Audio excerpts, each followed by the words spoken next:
Well, it's springtime. It's time to start the chicken tractor.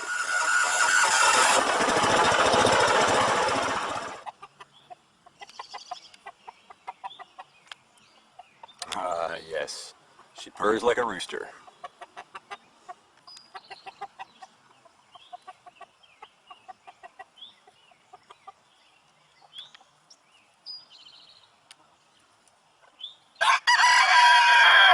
There we go. Now she's at full throttle. All kidding aside, I had to get the chicken tractor back up and running. So I got some roofing materials out of that job that I got the tractor from, and just kind of slapped them on here. The material I had on here last year blew off in the wind over the winter.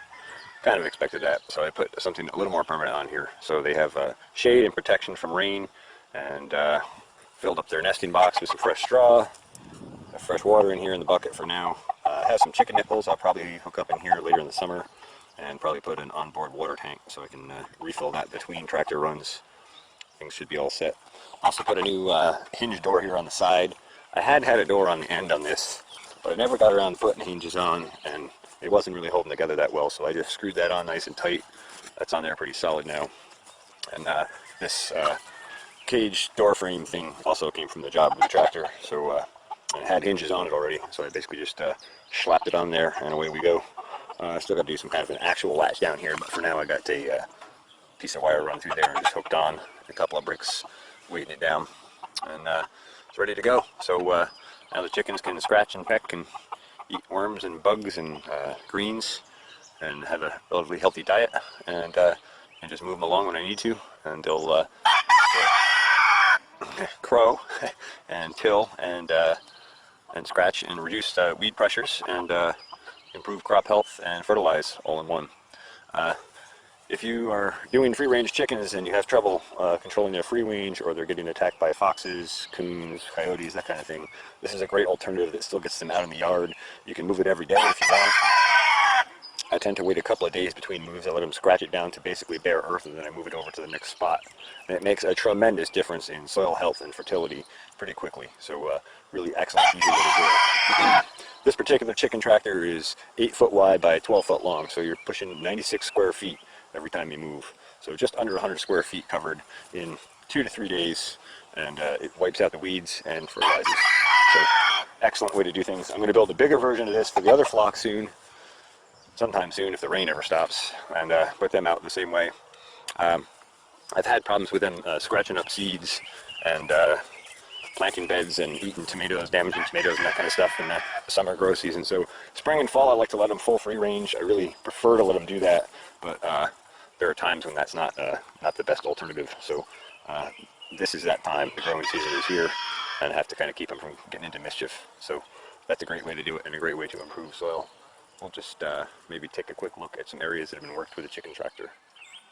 So I guess since I mowed this so short and it hasn't really grown back yet, it's kind of hard to tell that I did this whole strip going parallel to the road down to where the mowing stops, actually a little beyond that. And I also did this whole section in here last year after the corn crop was done in here, August 19th, 2020. I'm going to get some irrigation water on this buckwheat and sweet corn. So that little drought pocket that I showed the other day, maybe we'll just take a walk over and have a look at that quick. That little drought pocket that I showed the other day is getting some good moisture, and that should help it bounce back and recover and grow a little better. The irrigations are already starting to perk up, but you can still see the wilting in here, and you can see how dry the soil was and still kind of is. I'm going to do this with some irrigation, and I irrigated the upper part of this last night. Showed that in the video I uploaded previous to this.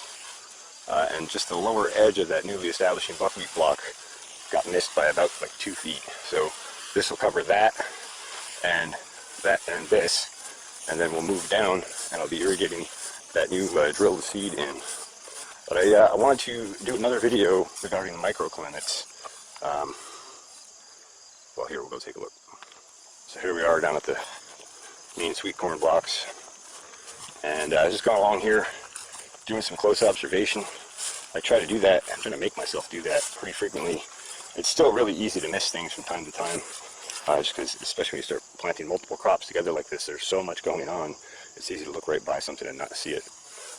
But the corn is doing really well. The buckwheat's doing really well. I showed the honeybees working in here yesterday when the sun was out, just swarming in here, and many other native and wild pollinators as well. The sunflowers are taking off. They're starting to think about some flowering action. But regarding monitoring your soil and paying attention to subtle cues that the plants are telling you in that soil, I just wanted to point out here, I actually track my grow areas for all the years that I've been working in them. I track what I've been doing on them, and I usually do that through a combination of AutoCAD mapping software and Google Earth. More and more so as the Google Earth Pro tools are getting better, I'm leaning to Google Earth because it just provides that update imagery without a lot of messing around, from capturing that imagery, bringing it over to an AutoCAD program, and then scaling it appropriately to fit my working area. So that's a very handy tool, free to use, Google Earth Pro. Just download it and do your thing. Lots of measurement tools on there, area tools, the ability to roll back in aerial photography over time and look at what was going on in different blocks at different years. It's every year, every other year they take imagery, so it's not a super fine gradient of information, but when it comes to farming, it works out pretty well. So anyway, back to the whole actual subject at hand here. I had run the chicken tractor in this for I think 2 years in a row when this was just grass. Prior to that, this was all overgrown with rose bushes, and I came through and pulled them out over time and sort of conquered this area back. As rose bushes, and also there were some blackcaps in round about this area in here.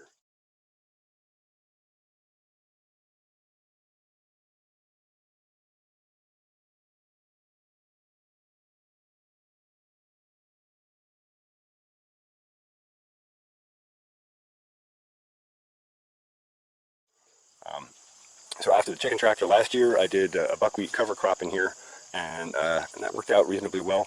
And now this year I've put this group of crops in, sweet corn, buckwheat, underneath is some sweet clover, in the edges is some orange Hawaiian marigold, you can see those sticking out here and there, and sunflower. So sort of a high diversity multi-species cover crop and production crop and honey crop all in one.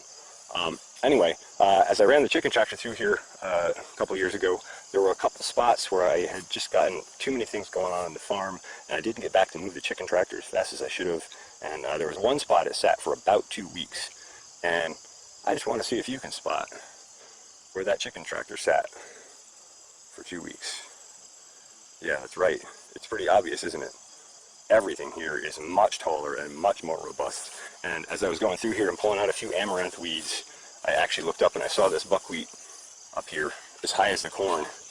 I'm 6 foot tall, and this is up to my chin. So you're talking at least a 5 foot tall buckwheat plant, and with corn plants that are already nearly 5 feet tall. And you can see, I know this area gets less sunlight, so we'll sort of exclude that from our data set. But if we look at this section, which gets good sunlight and has had good moisture and all that, you can see that even though this is robust and dense and doing really well, this area where the chicken tractor was stalled for longer is significantly further ahead and is doing a lot better. So this goes back to adequate nutrition for plants, and that goes back to healthy soils. And so this chicken tractor brings nutrient into the soil and biology. That biology gets accelerated, and then that starts unlocking more mineral nutrition in the soil, and that makes the whole system accelerate.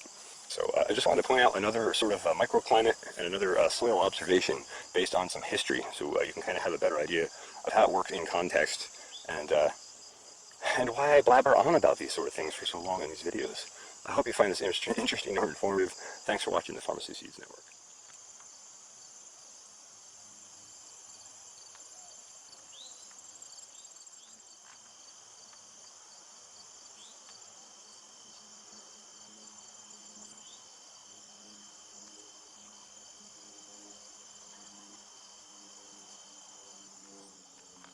September 2nd, 2020.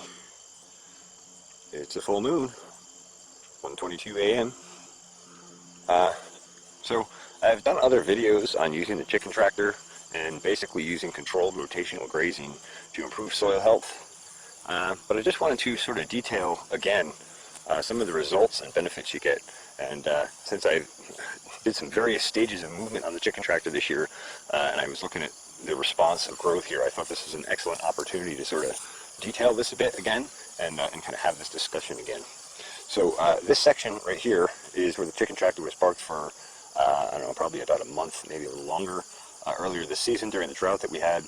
I just hadn't gotten around to moving it, and time pressures were kind of crazy, so it kind of sat here for a while. So tremendous amount of manure buildup in here, and they scratched this down to completely dead, bare earth, and it stayed dead and bare in that drought for, I don't know, a couple of weeks at least before even any of these weeds sprouted up.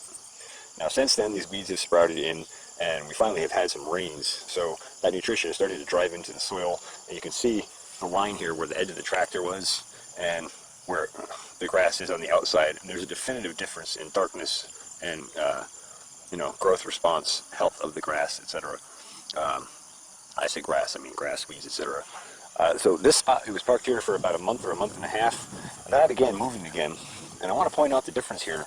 That area basically got almost a little too much, and as soon as you come from that area to where it was only parked for, I think it was here for like close to a week maybe in this spot, and then we moved on down this run. But you can see the difference here. This growth is actually a little bit more robust and greener, and actually looks a little bit healthier. And again, I'll take you in close here. You can see where the end of the chicken tractor was before, and you can see that split point from where it sat for a month or so to where it only sat for, maybe 5 days or a week. And then from there, I started moving it more frequently. I think we're here maybe 3 or 4 days, maybe 5 at a clip, going on down this strip here. And you can actually see that this is mostly white clover. There is a few red clover in here as well, but mostly white clover in here, perennial. And that has sprouted back pretty quickly already. Where that chicken tractor sat for about a month, that was also white clover or some white clover in there, and that was completely wiped out by the chicken tractor. So I suppose it depends on what sort of pressure you're trying to put on your land, whether or not you want to eliminate a crop or bring another crop in. It really kind of depends on what you're trying to accomplish. But in my case, I'm trying to just build some soil nutrition and biology in the soil and get these hard, tight clay soils that we have here in Tivoli opened up a little bit, get the biological cycle going, and get some carbon sequestration going. And then once we get a little bit of life in these soils, they're much easier to work with. Even if you're working with foliar feeds, there's a huge, huge difference. And I've detailed that a little bit in this curve block here in the corn, where I worked that with the chicken tractor for, I think, 2 years previous to cover cropping and then finally planting into it this year. But I just wanted to carry you along here, down this track a little bit. Here I think it sat for maybe 4 or 5 days, and of course this is more recent, so this regrowth hasn't really come back strong here yet, but you can see that it is starting to come back already. And then I shifted down a notch. You can see here, this was only here, I think it was here for 2 days, or maybe 3. It was a much shorter time slot that was here. And you can see, again, this definitive line between where we sat a little bit longer, where it was here a little bit shorter, and where the chicken tractor wasn't at all. I'll just let you compare those 3 points here. Again, the chicken tractor, the edge was about here, and again, about here. So you can kind of see the difference and make a comparison between the two. And then since then I've started moving this way in shorter phases. And I want to point out how quickly this white clover bounces back. Hey, everybody chill out over there. Sorry about that, my birds are getting noisy. So I wanted to point out just how quickly this white clover comes back and how fast it regrows after a short-term shot with the chicken tractor, where they've eaten down all the greens. And I'll just point out what it looks like when I leave it behind. It's about like this. So you can see there is some green grass, but it's mostly matted down and pretty shot. And of course you can see that, because we're parked here right now, you can see the chicken manure, bits and pieces everywhere, feathers everywhere. You can see where they've been scratching. So they do this really light type scratch till, which is really excellent for opening that soil up, getting some nutrition in it, and pruning back the plants on top, which dips the cytokine auxin balance in those plants and really causes more root growth to happen. So it's a combination, it's basically a synergistic stack of many pieces just in using the chicken tractor in an effective fashion. So I was parked here 2 days ago, and you can see that the white clover here is already regrowing back out of this and responding. Of course, it does help that we've had some rain to help drive some of this nutrient in and help provide a little bit more moisture so these plants can regrow quickly. But I just wanted to point out some comparisons here between soils that were chicken tractored and soils that weren't. And I guess I'll just take you over here quick, where we haven't been with the chicken tractor yet this year. I should mention I have worked this in other years with the chicken tractor. Last year I think I worked this whole block. But again, you can see there's this nice lush green growth. I mowed this maybe a month ago, maybe it might be 2 weeks ago, probably more like 2 or 3 weeks ago. And it's growing back again, and then now we're coming through with the chicken tractor, and we'll let them use those greens, make really nice orange yolk eggs from it, rebuild our soils, and move along. So everybody gets a benefit from it. That's one of the beautiful things about regenerative agriculture.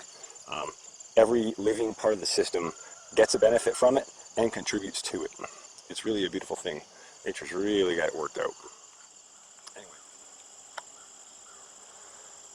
October 3rd, 2018. Just want to very briefly point out what an area looks like after you've chicken tractored it and it's had time to grow back in.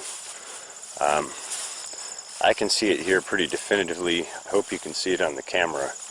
But you can see that this strip between like right about here and the road edge up here is much denser and greener and thicker and lusher. And this is the strip where the chicken tractor ran earlier this season. And so you can see there's a big difference in a very short distance change here between the two different grass types, the thickness, the darkness, and the health and vigor of these plants. This is how you can really have an effect on soil with no tilling and no real heavy impact. Just bringing the chicken tractor through and letting them work the soil makes a tremendous difference. And in fact, the soil is in so much better shape already that tomatoes that were here from 2 or 3 years ago, those seeds have germinated and volunteered and come up in here. I believe these are baby Romas in here. I probably will not transplant these out to the greenhouse. I don't really have a need for them. But I just wanted to show another example of what happens with chicken tractors and how you can really build soil in a very strong, positive effect. The Grow the Farm Up Chicken Tractor Special. Free range, fence set, up the steps we go.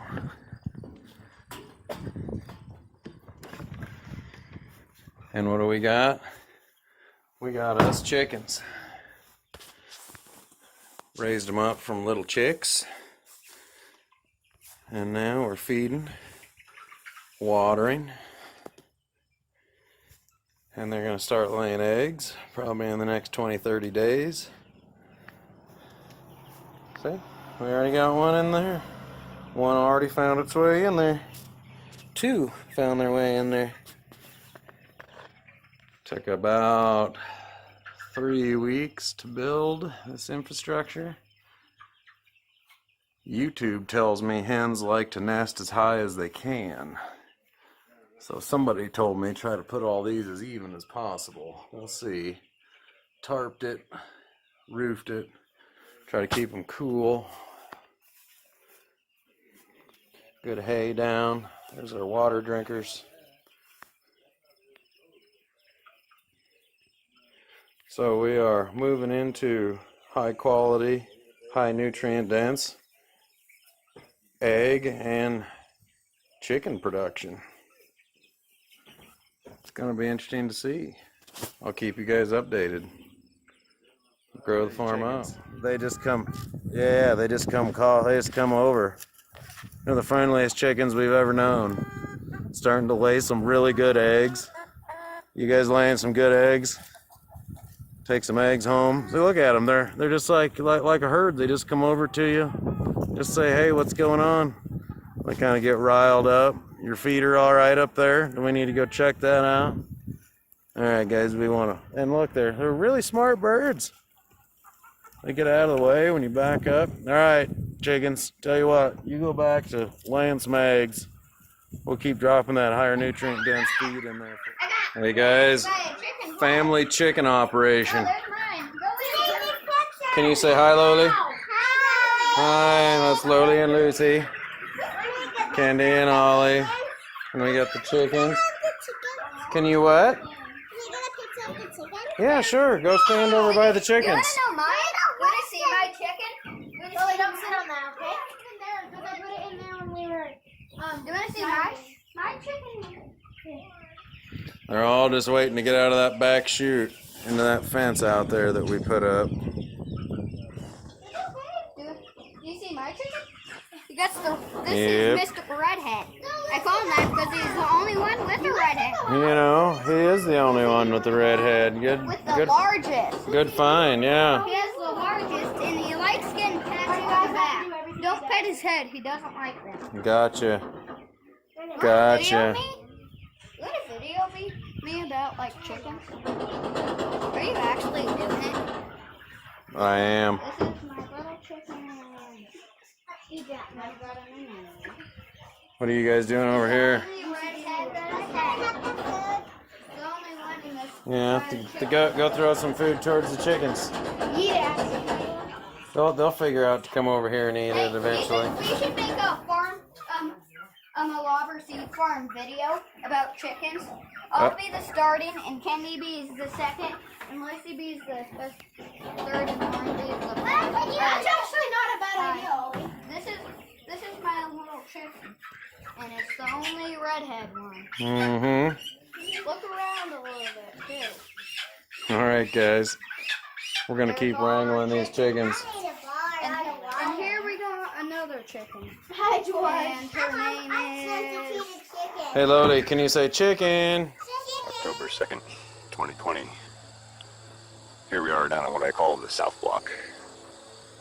I'll kind of navigate you through this with some aerial imagery for support.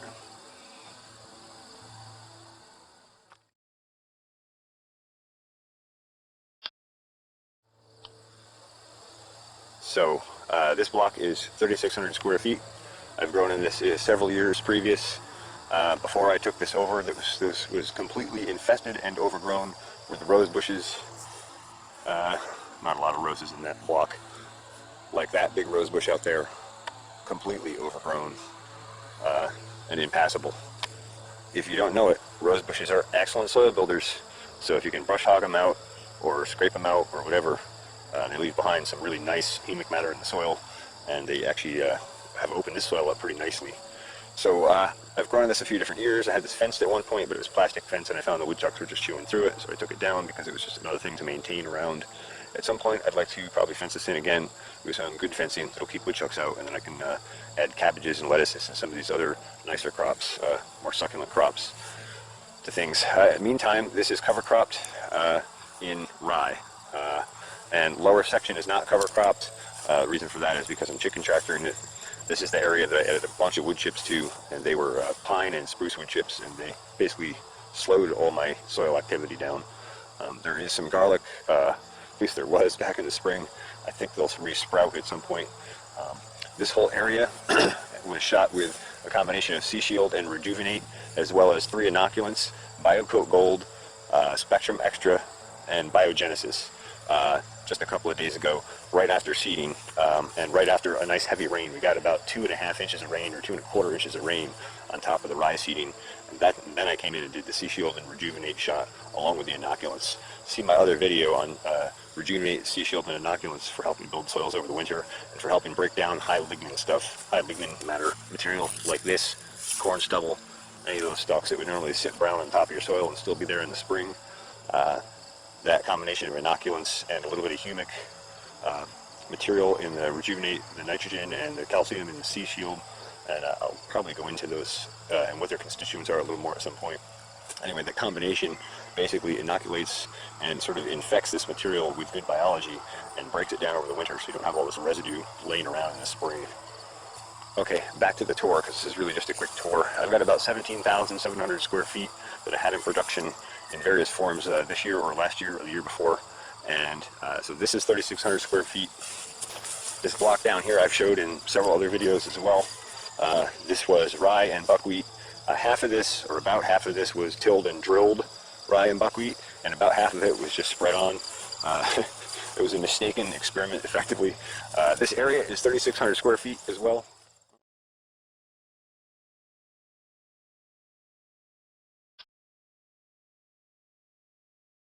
If I said that or not. But my tiller, the belt on the tiller had broken, and so I had stopped tilling, and I had to order one, and I didn't get back here to finish setting that seed with the tiller, so we did an experiment. My friend Brad from Grow the Farm Up has had excellent success with that out in Nebraska on his fields. He's much larger scale than I am. Anyway, so 3,600 square foot up there, 3,600 here, that's 7,200, and now we're going to go over to this other area.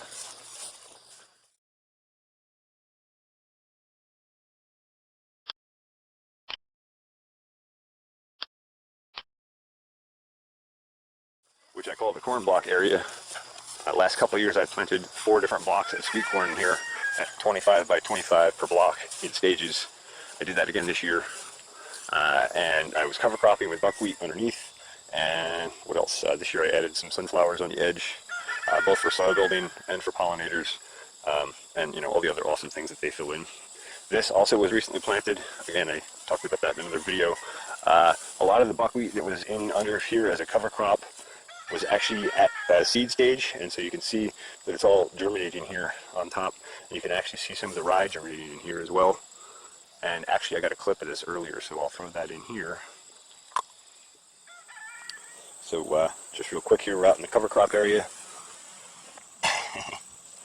And some of these Austrian winter peas didn't drill in all the way, but they're germinating, so that's a good sign. And we also have buckwheat germinating here that was reseeded from itself. And I think that might even be a rye seed germinating. So looks like our cover crops are taking off. And I had somebody asking about worms on Comrades and Farms a couple of weeks back. And they were asking about importing worms or buying worms. And I said, you can do that, but it doesn't make sense, because if you set soil conditions right, the worms will come in. Worms are in the soil already. You just got to give them an environment to come in. And this right here is a hole from a worm where a worm came up out. You can see all this excavation here around that hole. That worm drilled that all out, and you can tell it was a pretty good sized worm. And this proves my point that if you provide the right environment, the worms will come in. You'd be amazed how many worms will come in when you do it right. And I know John Kempf talked about a farmer who had worms come into his, I think it was his onion fields. In fact, I'm pretty sure it was his onion fields. And they had set out some very small onion plants, and the worms were actually coming up and stealing the onion plants and taking them back under the soil and eating them. So you can actually get worm populations so high that they could become a problem. I want to see a good example of what wood chips do in combination with leaves for earthworm activity. Look at these guys just blowing through trails here. They're everywhere. And there's earthworm castings right there. And I mean, they're everywhere.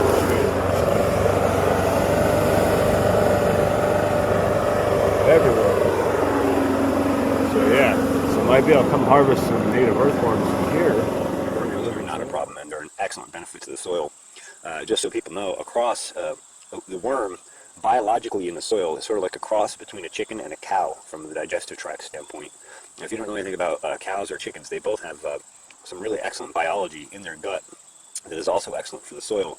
And let's just always remember that the soil is the digestive tract of the plant. And I talked about this worm stuff a little bit, and my friend Brad from Grow the Farm Up chimed in. He said there was a huge sort of scam market. I think it was back in the 90s or the early 2000s out in his area, out in the Midwest. He's out in Nebraska. He's an organic seed breeder. And he was talking about people going around selling worms to the farmers, which is, it's really kind of a joke, because you can get the worms to come in. All you got to do is provide the environment that they need, just like anything else. Growing healthy plants, same thing. Provide the environment, the biology, and the nutrition. Make it available.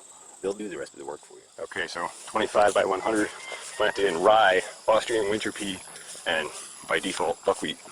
That'll be cover cropping over the winter. That puts us at 9,700 square feet.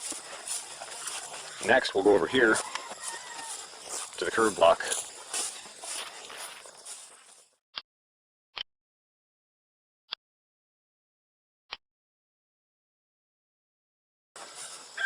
This started out around a 1,200 square foot block. I've expanded the width a little bit, so it's actually about 1,500 square feet now.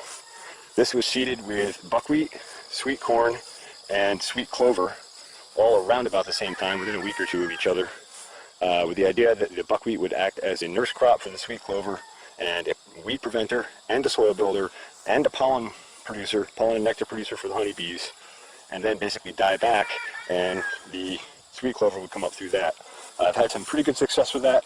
Some spots better than others in here, but overall, there's a good amount of sweet clover popping up through underneath this. I'm sure you can see some of those plants in there. Also, I had thrown some Hawaiian orange marigolds in here, just for giggles. Those did not make flower before the frost. We had a very early frost this year. Anyway, as well as sunflowers, basically soil building this, and did manage to get a nice corn crop out of the earlier variety. The upper half of this was incredible. The lower half was Silver Queen, which is about another 7 days. And so the Incredible made it right just about at frost with pretty good ripeness and uniformity. And the Silver Queen, not so much. Although it seems like some of that is ripening now. I may eat some of that. I may share some of it. I may just feed it to chickens and let them have a nice treat. All right, let's go to the next area. So that's 1,200 square feet. All right, so now we're on what I call the upper block. The upper block was all overgrown with rose bushes and trees. There were some cherry trees bigger than those in here, some rose bushes that were a solid 15 feet tall. This was massively overgrown. Maybe I'll throw a link to a video of when I cleared this.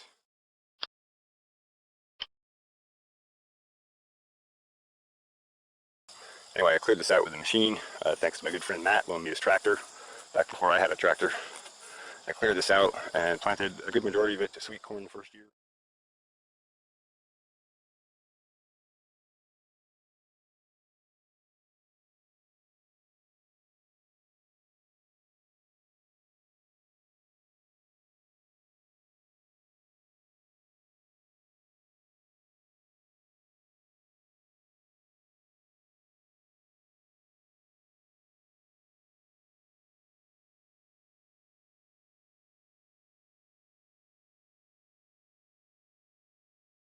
(9/27/2016). We had a little shot of rain last night, nothing major, maybe a half inch, maybe an inch, not really sure.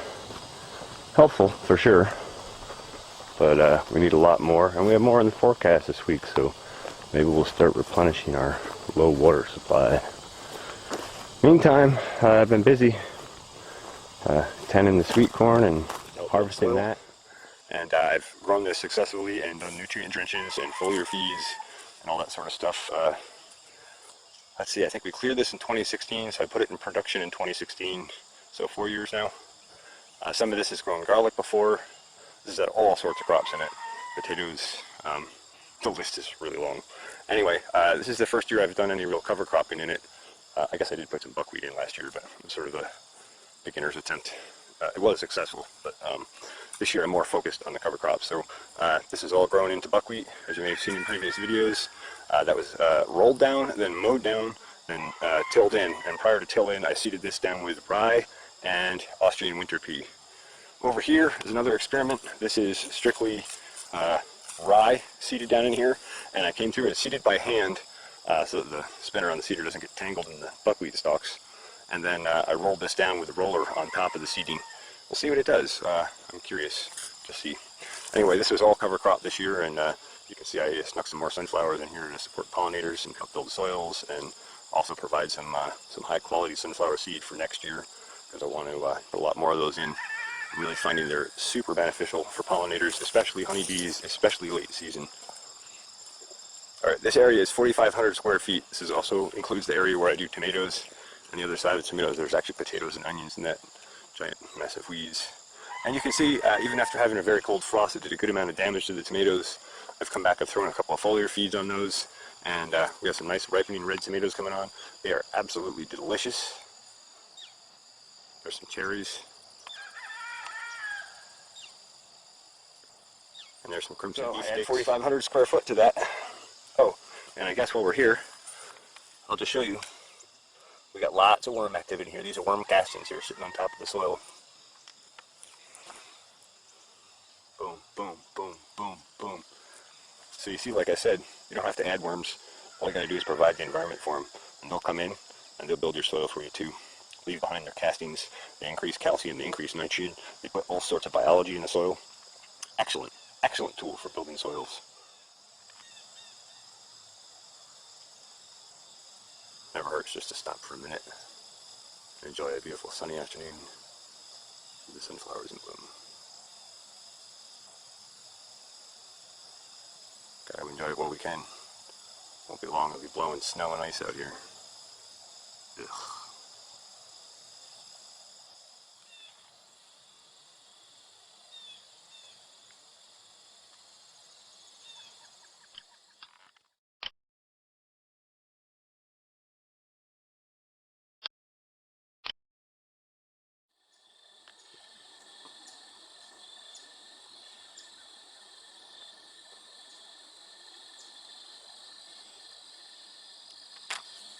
Let's move the video a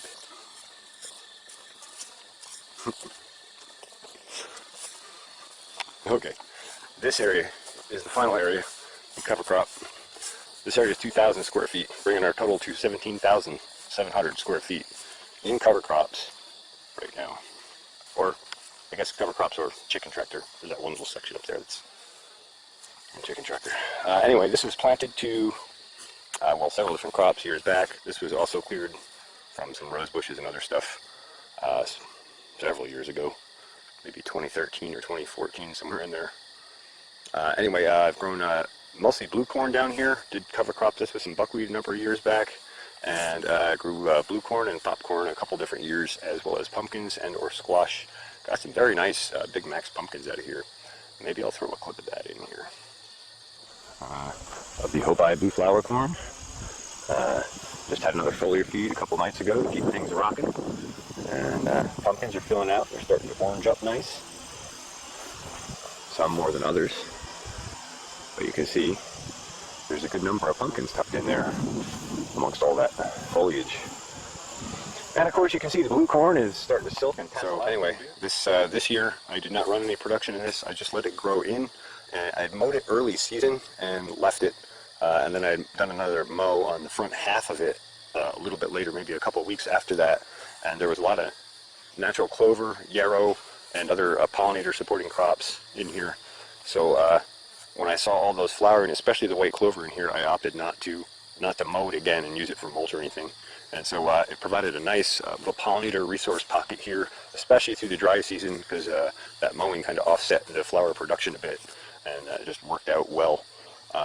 So what I've done, instead of coming in here and tilling this up to plant something here, is I've left it covered in grass, and I just basically seeded it down to about 3 pounds of sweet clover. So that's a pretty heavy seeding for sweet clover. And I'm going to let that fill in here along with the white clover, the red clover, the yarrow, and the other good pollinator crops that are already in here.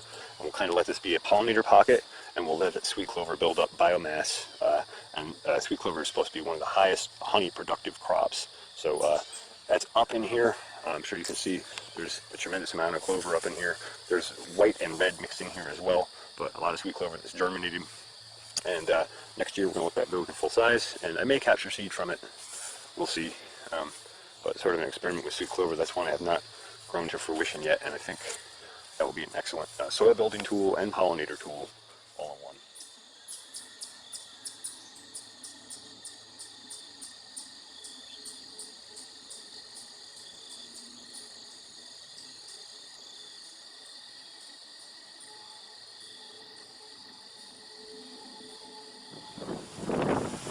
October 7th, 2020.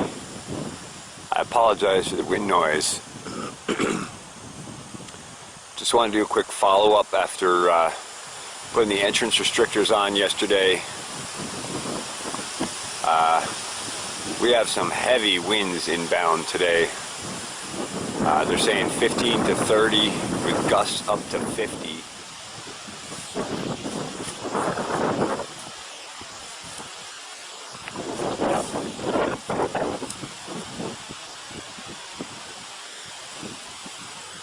I guess these winds will be a good test of our sunflower stalk sturdiness. Just back here looking at this upper south block. A lot of the buckwheat that I mowed under is germinating. Seeing some rye, but not a whole lot in here yet.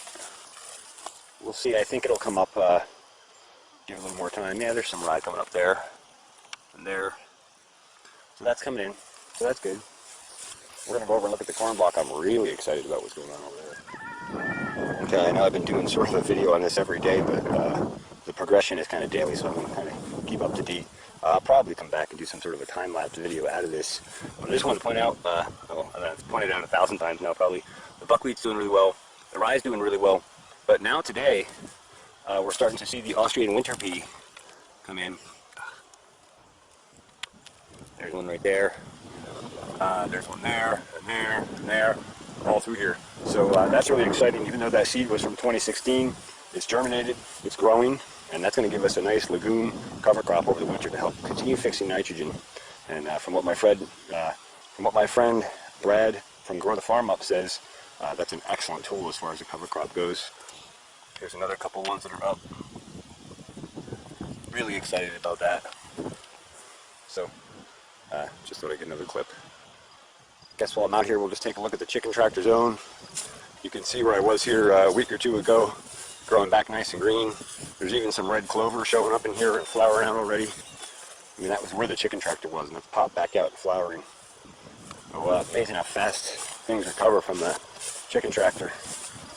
And I just wanted to show this mulch material down here. You can see a lot of this pine and spruce type stuff. The tannins in that are really slowing that activity down. But when I did the Sea Shield Rejuvenate shot on all the other cover crop blocks, I also shot this, and you can already see microbial activity happening in and on these wood chips. And this is way lighter than this piece of wood should be. It's starting to break it down. And underneath here, you can see that is some really nice dark soil in there. So despite not growing plants so great the last couple of years, we are building the soil. That's encouraging. Anyway, just put the chickens on a new chicken tractor block, and they're very happy to have some fresh greens. And I'm sure they'll chew this up nice and quick too, and we'll move them to the next block. Yeah, so here's a great example of a sunflower that was growing relatively well, and then after I gave it that foliar feed with some Accelerate and some other trace mineral nutrition, it was so inspired that it threw another flower head right out of the flower head.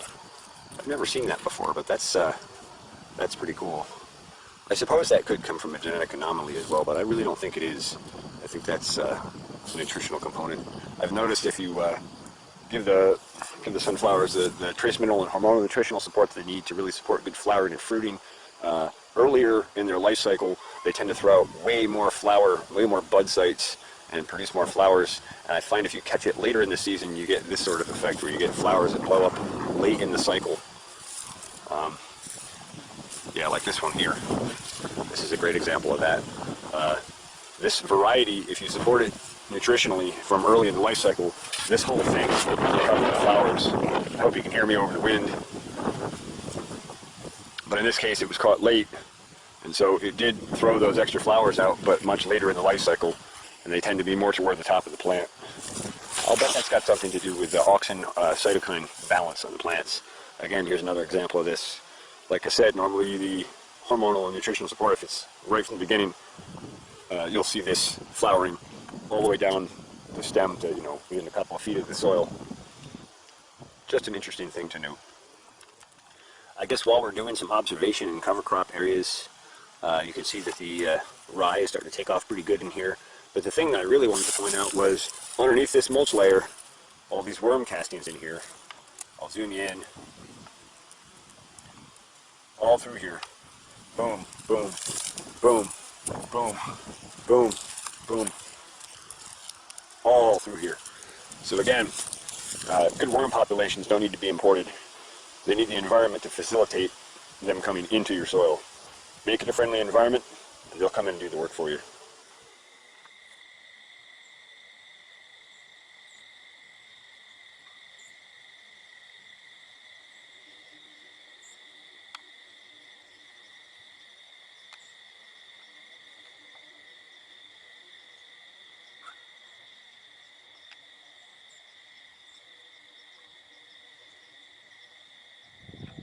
Hey guys, Grow the Farm Up. I got a video that probably fits with the Regenerative Ag Network. This is my cover crop spreader. It is, as you can see, just a broadcast spreader that we custom built and manufactured the platform for it. We use half of a plus box, because why not? I got them laying around all over the place for great capacity. You can put on 100 pounds an acre if you want, and then what you do is you just put a new box on, and we've got our telehandler over here, and that box is full of cover crop, and here's our trailer where we're bringing the cover crop to the field from back at the plant. And so it's actually a pretty intensive cover crop system set up on a high boy, used to spread cover crop in mainly seed corn, but also some commercial corn. We've seen some videos with our Haggie cutter, which is sitting right there. About ready to get back into that one. This is a puller, and these tires just spin around this way, and they just pull the tassel, pull the corn plant right through it like that.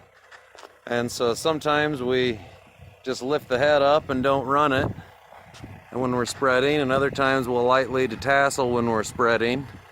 But I wanted to just give you a quick video of probably one of the most unique and really awesome cover crop setups that you're gonna see, or at least that I've seen.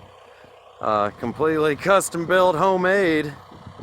Let's put a plus box on the back of a Haggie and spread some real live cover crop, and then let's make it easy and just go and utilize some of our bulk seed systems of the day. And you know, that's how we get thousands of acres a year into multiple different cover crops. A great diversity of cover crops go down. We'll go out and spread some on soybeans. You know, it's not quite time yet, but that machine goes over a lot of acres every year. So John, if you're watching, you'll appreciate that. That is one heck of a cover crop spreader. All right, I got to get it back in my machine here, or I guess the machine I'm driving today, and get back to work. But there's a little Regenerative Ag Network, Grow the Farm Up, cover crop. Grow the farm up. We're out doing something pretty dang cool today. This is the third field of seed corn that we've planted. Look at what we're planting into. That is about a foot tall cover crop that has been terminated about 10 days, 2 weeks ago. And we are just planting right into it. Completely undisturbed soil, and the seed bed is so soft that we could plant 4 inches deep if we wanted to. The True V cutter discs just slice right through it. Have my furrow opener wheels all the way up. Just take those things off your planter. Fellas don't even need them. This is the, planted some commercial corn this way, and it's emerging now. Looks fantastic. Look at the weed control, the soil armor, the organic matter. Put on a lot of humates and sugar with the application. Come in and broadcast a little bit of commercial nitrogen behind this. So we're getting most of our nitrates from, and nitrogen naturally, from our cover systems and our regenerative farming program. Like a sea of grass, like it used to be. The great prairie grasslands. You can see I planted over there already, but you can't really even tell. Just completely undisturbed soil. See, there's the sprayer tracks. And that's tall. You know, you would think, boy, how do you make a planter go through that? It's pretty simple. You just slot right through it. Thought I'd throw a quick video together here of this, because I've been doing it on a couple other fields and just didn't have the time to grab a good video like I wanted. Let's try to get one here and see if we can get a, there's a pretty good angle on how tall that stuff is, and how the row unit's working.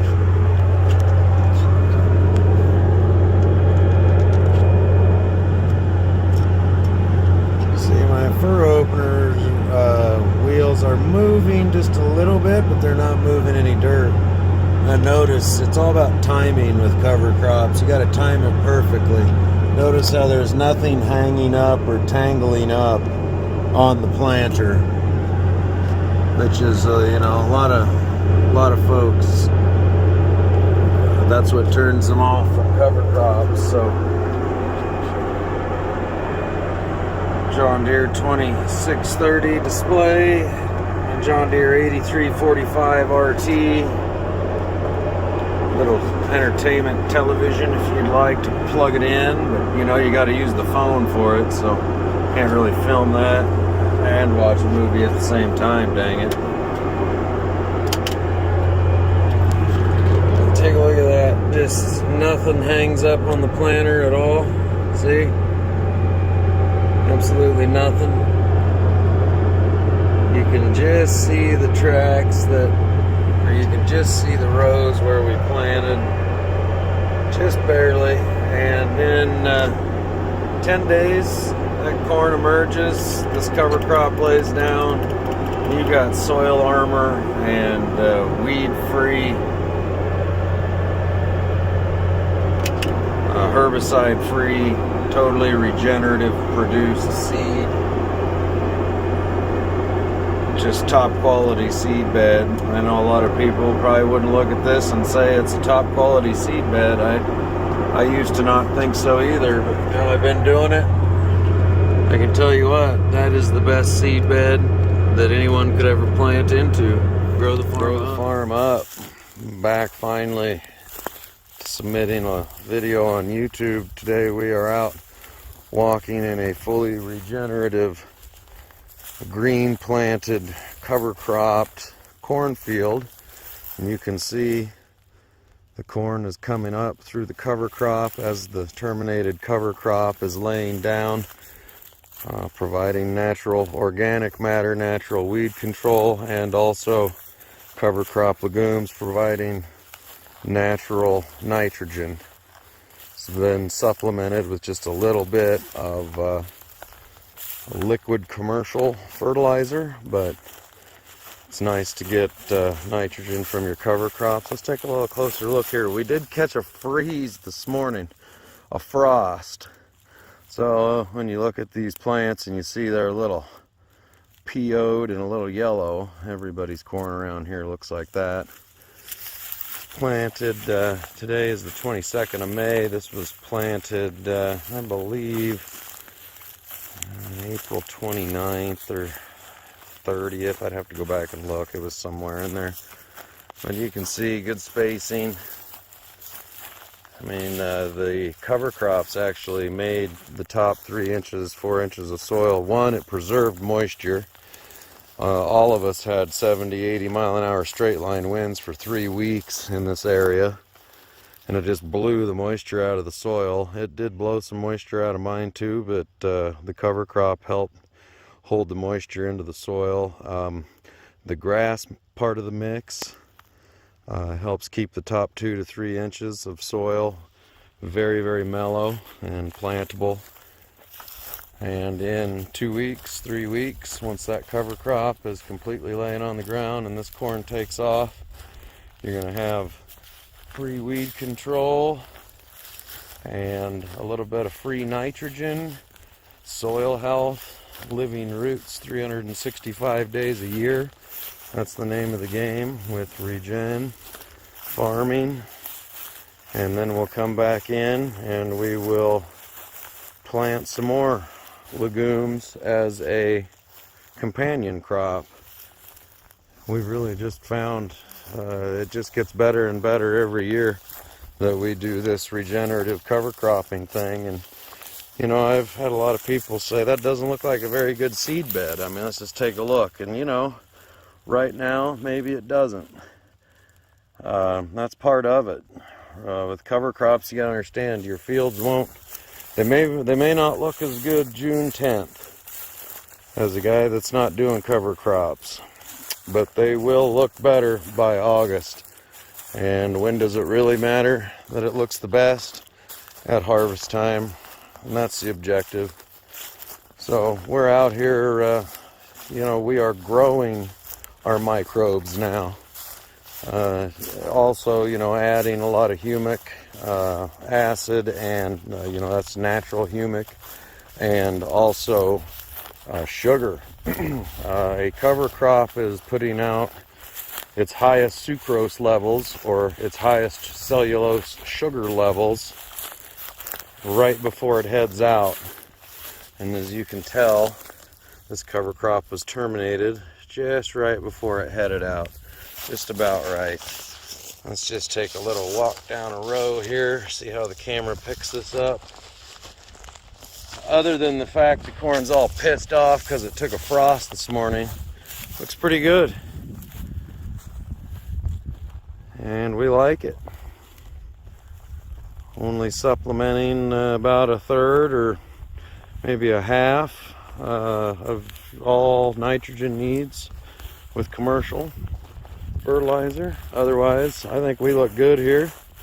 Corn is up, off and running.